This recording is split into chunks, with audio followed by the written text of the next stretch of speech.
Back on September 24, the Baltimore Ravens lost to the Jacksonville Jaguars by 37 points in London. Before the game, numerous Ravens players responded to Donald Trump's inflammatory remarks, when he called for players to be fired for refusing to stand for the national anthem, by kneeling during the national anthem. Now, that protest is being used by the Ravens as a reason to explain low turnout at home games. This week, the Ravens sent a letter to season ticket holders.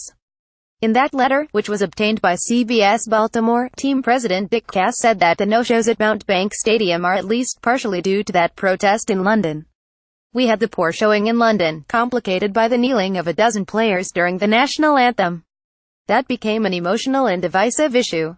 We know that hurt some of you. Others saw it differently and welcomed the dialogue that followed. Others bluntly told us to keep statements and protests out of the game. There are some of you who have stayed away from our games.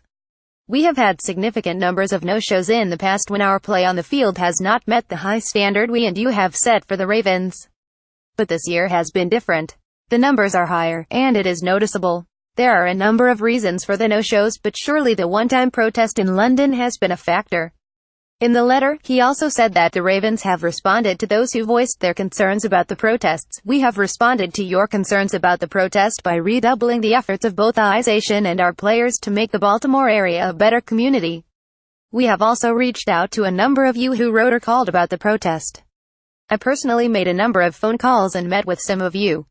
Some of my Ravens colleagues have also made a number of calls. While we have not been able to reach all of you, we have learned a lot from these interactions.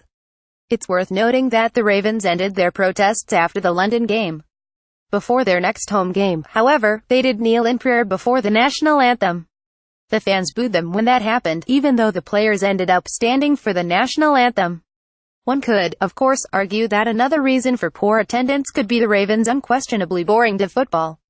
At 8-6, the Ravens are very much alive in the playoff race, but it still has to be difficult to generate much excitement when your starting quarterback is Joe Flacco, 5.8 YPA and a 79.1 QB rating, your best receiver is Mike Wallace, and your offense as a whole is ranked 20th in DVOA. The Ravens' best offensive player might be kicker Justin Tucker.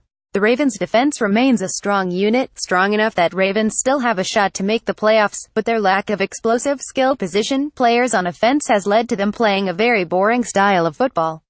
But again, the Ravens are 8-6 and can still make the playoffs as a wild-card team. They are currently slotted behind the Titans and Bills due to tiebreakers.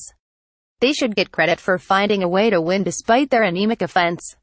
Maybe, as Coach John Harbaugh said this week, the reports of their demise have been greatly exaggerated.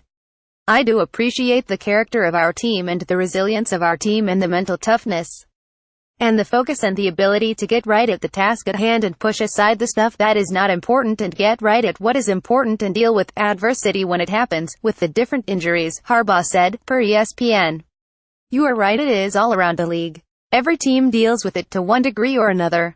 We dealt with it quite a bit early and then middle of season. Our guys handled it, and they kept fighting through it. The reports of our demise, I guess, were greatly exaggerated. The Ravens will close out the year against the Colts and Bengals. Football Outsiders gives them a 93.6% chance of making the playoffs.